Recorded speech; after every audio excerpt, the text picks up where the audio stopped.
Hearty welcome in my YouTube channel Learn English Language with Sarjara Patel. Dear friends, today we are going to discuss model question paper for 11th CET exam 2021. विद्यार्थी मित्रों,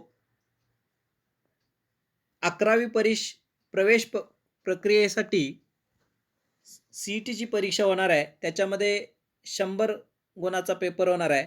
त्यामध्ये English विषयासाठी 25 गुण असणार आहेत आणि हे 25 गुण ह्या 25 गुणाचे प्रश्न कशा प्रकारचे असू शकतात त्याचा एक नमुना प्रश्न पेपर मी तयार केला आहे आणि तो या ठिकाणी आपण चर्चा करणार आहे. जर आपण माझ्या YouTube चॅनलला सबस्क्राईब केलं नसेल तर सबस्क्राईब करावे. चला तर आपण पहिला प्रश्न पाहूया. Question number first, choose the correct question tag from the given alternatives for the following. वाक्य आहे the houses are not environment friendly आणि alternative number first aren't they, B are they, C isn't the house, D isn't it. आता याच्यामध्ये question tag वाक्य तयार करताना आपण सुरुवातीला सहाय्यकारी क्रियापद शोधतो. या वाक्यामध्ये कोणतं सहाय्यकारी क्रियापद आहे? तर यामध्ये आर आहे. परंतु हे वाक्य होकारार्थी आहे का नकारार्थी आहे हे पाहिलं पाहिजे. हे वाक्य नकारार्थी आहे आणि नकारार्थी असेल तर क्वेश्चन टॅग त्याचा होकारार्थी येतो आणि होकारार्थी वाक्य असेल तर टॅग नकारार्थी येतो. वाक्य जर नकारार्थी आहे तर याचा टॅग होकारार्थी येणार. आर नॉट आहे म्हणून आर आणि हाऊसेस बद्दल दे येतं म्हणून याचा पर्याय क्रमांक बी आर दे. विद्यार्थी मित्रो, परीक्षेमध्ये OMR पद्धत आहे तर पर्याय क्रमांक 1चं उत्तर जर बी असेल म्हणजे 2 नंबरचा ऑप्शन असेल तर तिथं 2 नंबरला गोल करायचं आहे. आता आपण क्वेश्चन नंबर 2 पाहतोय. Choose the correct exclamatory sentence of the given sentence आणि वाक्य आहे you are a great batsman आणि त्याचे 4 पर्याय दिलेले आहेत. आता हे 4 पर्याय वाचत नाही, तुम्ही वाचू शकताय.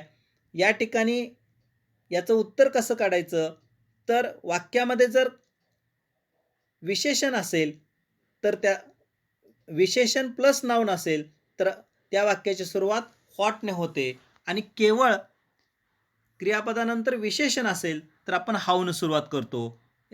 तर या ठिकाणी you are a great batsman, इथं बॅट्समन हे नाउन आहे म्हणून याचं एक्सक्लेमेटरी सेंटेन्स व्हॉटने सुरुवात होतं आणि म्हणून याचं उत्तर येणार आहे what a great batsman you are म्हणजे पर्याय क्रमांक डी. तिसरं वाक्य बघा, gardening is an art, the underline word is a. आता काय आहेत पर्याय? Infinitive, present participle, noun and gerund. आता या ठिकाणी याचं फंक्शनिंग काय आहे तर गार्डन याला ING प्रत्यय लागलाय पण वाक्यामध्ये सब्जेक्ट म्हणून काम करतंय आणि जेव्हा नाउन सब्जेक्ट म्हणून काम करतं ING प्रत्ययचा शब्द नाउन म्हणून काम करतो तेव्हा तो जिरंड असतो. म्हणजे पर्याय क्रमांक डी हे त्याचं उत्तर येणार आहे. आता चौथं उदाहरण बघूया आपण. Identify the name of subordinate clause. He knew that this young man was sincere. आता याच्यामध्ये तुम्हाला सबऑर्डिनेट क्लॉज कोणता आहे तो ओळखायचा आहे. मुळात सबऑर्डिनेट क्लॉज कोणता येतं? That this young man was sincere. आणि मग हा कोणता क्लॉज आहे? सबऑर्डिनेट क्लॉजचे प्रकार माहिती आहे तुम्हाला, noun clause, adjective clause, adverb clause. तर याच्यामध्ये that this young man was sincere हे नाउन क्लॉज आहे म्हणून पर्याय क्रमांक बी हे त्याचं उत्तर आहे. आता पाचवा प्रश्न बघा. Choose the correct use of not only but also answer of the given sentence. वाक्य आहे he inform the police and the forest department. आता इथं 4 पर्याय दिलेले आहेत पण 4ही पर्याय वाचत बसलो तर वेळ तर जाणारच आहे. पण आपण याचं एक्सप्लेनेशन बघूया. या ठिकाणी ही इन्फॉर्म द पोलीस आणि ही इन्फॉर्म द फॉरेस्ट डिपार्टमेंट अशी 2 वाक्य आहेत खऱ्या अर्थानं, पण ते अँड वाक्य जोडलेलं आहे म्हणून याचं उत्तर असं येणार आहे he not only inform the police but also the forest department म्हणजे पर्याय क्रमांक बी हे त्याचं उत्तर आहे. आता 6 नंबरचे प्रश्न बघा. Choose the correct alternative of the present perfect tense for the following sentence. आता इथं वाक्य आहे कुकिंग ॲट होम स्पेस आहे ऑलवेज अ हेल्दी ऑप्शन. या ठिकाणी रिकाम्या जागी उत्तर कोणतं येईल तर प्रेझेंट परफेक्ट टेन्सचं तुम्हाला रचना माहीत पाहिजे. यस प्लस हॅवचं रूप plus P P plus object किंवा कॉम्प्लिमेंट काही येऊ शकतं. किमान एस प्लस हॅवचं रूप प्लस पी पी.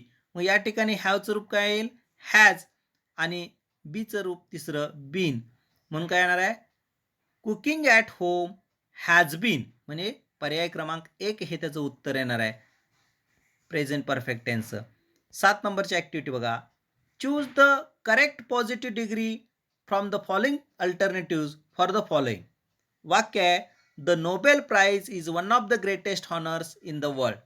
आता ही उदाहरणं आपण 10वीच्या कोर्सबुकमध्ये शिकलेलो आहोत. आता पर्याय 4 लिहिलेले आहेत पण 4ही पर्याय वाचत नाही. वाक्यरचना कोणती आहे वन ऑफची रचना आहे. वन ऑफची रचना असेल तर त्याचं पॉझिटिव्ह करताना पॉझिटिव्ह डिग्रीमध्ये रूपांतर करताना व्हेरी फ्यूने सुरुवात होते म्हणून याचं पर्याय क्रमांक 3 उत्तर येणार आहे. Very few honours in the world are as great as the Nobel prize. आता 8 नंबरचा प्रश्न बघा. Choose the correct alternative for the following sentence. We can do this. Rewrite using able to. Able टूचा वापर करायचा आहे. जर कॅन असेल तर कॅन हे शब्द काढून टाकायचं आहे म्हणजे हे मॉडेल काढून टाकायचं आणि त्याच्याऐवजी एम किंवा इज किंवा आर प्लस एबल टूची रचना करावी. वी आहे म्हणून काय येणार आहे आर एबल टू येणार आहे. म्हणून या ठिकाणी त्याचं उत्तर येणार आहे A alternative A we are able to do this. आता आपण 9 नंबर प्रश्न बघूया. March is the third month of the year.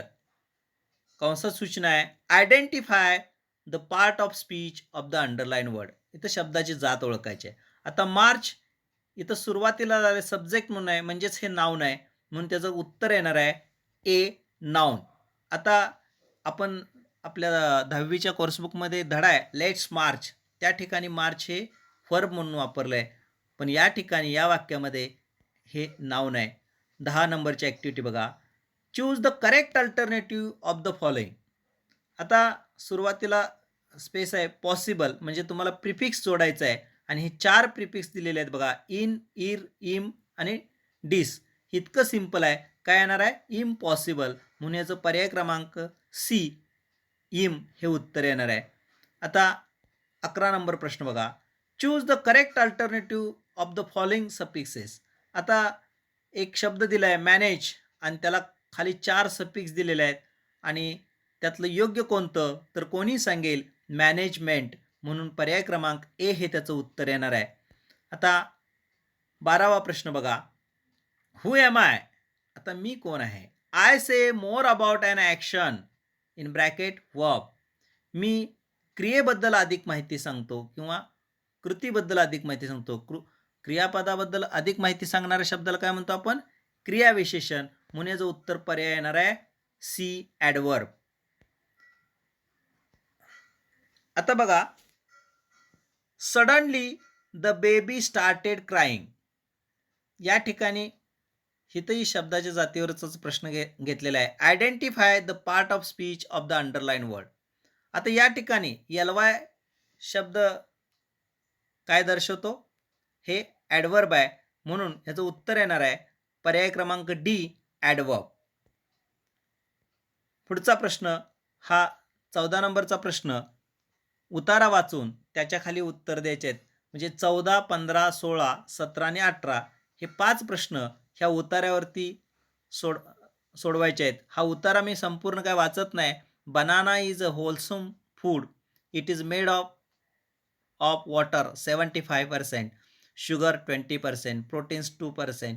आता हे सर्व असं उतार्याचं वाचन करायचं आहे तुम्ही काळजीपूर्वक आणि उतारा वाचल्यानंतर त्याच्यावरती जे पर्याय असतील ते ॲक्टिव्हिटीज असतील त्या सोडवायच्या आहेत. ह्याच्यावरचे 5 प्रश्न आपण बघणार आहे पण उतार्याचं वाचन मात्र काळजीपूर्वक करायचं आहे. आपण पहिला प्रश्न बघूया. Choose the correct alternative of the following questions. पहिला प्रश्न आहे how many calories does half a kilo of of a kilo bananas content. आता याचं उत्तर काय आहे बघूया आपण. 460 म्हणजे डी हे उत्तर येणार आहे.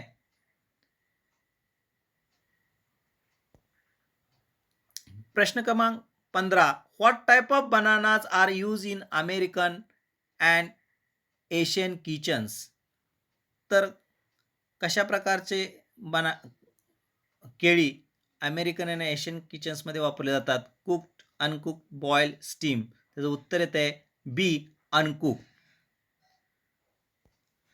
प्रश्न क्रमांक 16. How many varieties of banana are there. किती प्रकारच्या व्हरायटीज आहेत. तर त्याचं उत्तर येत आहे 200. ॲन्सर ए 200. 17 नंबरचा प्रश्न बघा. How many leaves does the each banana plant have. तर 4 पर्याय आहेत. About 15, about 12, about 16, about 10. त्याचं उत्तर येते पर्याय क्रमांक डी, अबाउट 10. प्रश्न क्रमांक 18. Which country is the greatest buyer of bananas. कोणता देश सर्वात मोठा खरेदीदार आहे. तर त्याचं उत्तर येत आहे युनायटेड स्टेट्स, पर्याय क्रमांक सी. तर अशा प्रकारे पॅरेग्राफचं वाचन करून तुम्ही त्या 5 प्रश्नांची उत्तरं सोडवू शकता. आता 19 नंबरचा प्रश्न बघा. Travel down the darken road. हा पोएटिक डिव्हाइसवरती प्रश्न आहे. हाही आपल्या अभ्यासक्रमामध्ये याचा समावेश आहे. Identify the figure of speech. आता या ठिकाणी 4 पर्याय आहेत. Repetition, alliteration, simile, apostrophe. पण वाक्य वाचल्यानंतर, कवितेतली ही ओळ वाचल्यानंतर, travel down the darken road, the initial sound D is repeated, so therefore it is an alliteration. हे ॲलिट्रेशनचं उदाहरण आहे, म्हणून पर्याय क्रमांक बी हे त्याचं उत्तर आहे. आता 20 नंबर प्रश्न बघा. O moon give me moonlight, identify the figure of speech. हे इयत्ता 10वीच्या बास्केटफुल ऑफ मूनलाईट या कवितेतली ही ओळ आहे आणि तुम्हाला त्याचं फिगर ऑफ स्पीच ओळखायचं आहे. O moon give me moonlight. 4 पर्याय दिलेले आहेत, पण तुम्हाला माहिती आहे की ही ओळ चंद्राला उद्देशून आहे, विच इज नॉट प्रेझेंट. म्हणजेच याचं उत्तर काय येणार आहे. पर्याय क्रमांक सी, ॲपॉस्ट्रॉफी. आता क्वेश्चन क्रमांक 21. Read the following poetic lines and choose the correct alternative of rhyme scheme. I can choose to take the road of life that leads to great success or travel down the darkened road that leads to great distress. आता पर्याय 4 आहेत, पण तुम्हाला rhyme scheme शोधायचं आपण 9वी-10वीमध्ये शिकवलेलं आहे आणि याचं उत्तर येणार आहे पर्याय क्रमांक C, A B C B. कारण बघा, सक्सेस, डिस्ट्रेस हे यमक जुळत आहे, म्हणून लाईफला ए लिहिलं तर ए घेतला, पण तर सक्सेसला बी. डी हे यमक जुळत नाही म्हणून पुन्हा सी आलं आणि डिस्ट्रेसला परत बी येणार, म्हणून याचं उत्तर येणार आहे ए बी सी बी, पर्याय क्रमांक सी हे उत्तर येणार आहे. 22 क्रमांक बघा. Choose the correct alternative of salutation for speech writing. हे रायटिंग स्किल रिलेटेड प्रश्न आहे. तर ह्यातला योग्य असा स्पीचला कोणतं सॅल्युटेशन योग्य आहे. तर सहजपणे कोणीही सांगेल पर्याय क्रमांक 4, respected headmaster, teacher and my dear friends, हे त्याचं सॅल्युटेशन आहे स्पीच रायटिंगचं. प्रश्न क्रमांक 23. Choose the correct alternative for a letter return to the tourism department of Goa for providing the required information. आता याच्यामध्ये हे जे पत्र टुरिझम डिपार्टमेंट, गोव्याच्या टुरिझम डिपार्टमेंटला लिहिलेलं आहे, तर हे पत्र कशामध्ये येतं. Leaflet, informal letter, formal letter, application letter. आणि हे सहजपणे उत्तर सांगेल पर्याय क्रमांक C, formal letter. Question number 24. A letter which is return for friends, relatives, family members is called. जे पत्र मित्र, नातेवाईक आणि कुटुंबातल्या सदस्यांना लिहिलं जातं अशा पत्राला काय म्हणतात. Formal, leaflet, notice, informal. आणि सहजच त्याचं उत्तर येणार आहे पर्याय क्रमांक डी, इन्फॉर्मल. तर आता शेवटचा प्रश्न पाहतोय. Question number 25. Which of the following salutation is suitable for the formal letter. यापैकी खालीलपैकी सॅल्युटेशन फॉर्मल लेटरसाठी कोणतं संयुक्तिक आहे किंवा योग्य आहे. तर dear friend, dear mother, dear uncle. आणि शेवटचा आहे पर्याय क्रमांक D, respected sir or madam. तर फॉर्मल लेटरसाठी पर्याय क्रमांक D, respected sir or madam.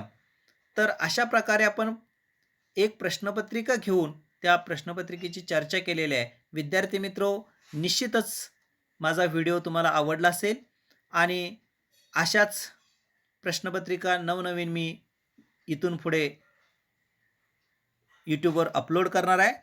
जर माझा व्हिडिओ तुम्हाला आवडला असेल तर सबस्क्राईब करा. Please like, share and subscribe my YouTube channel. Thank you very much.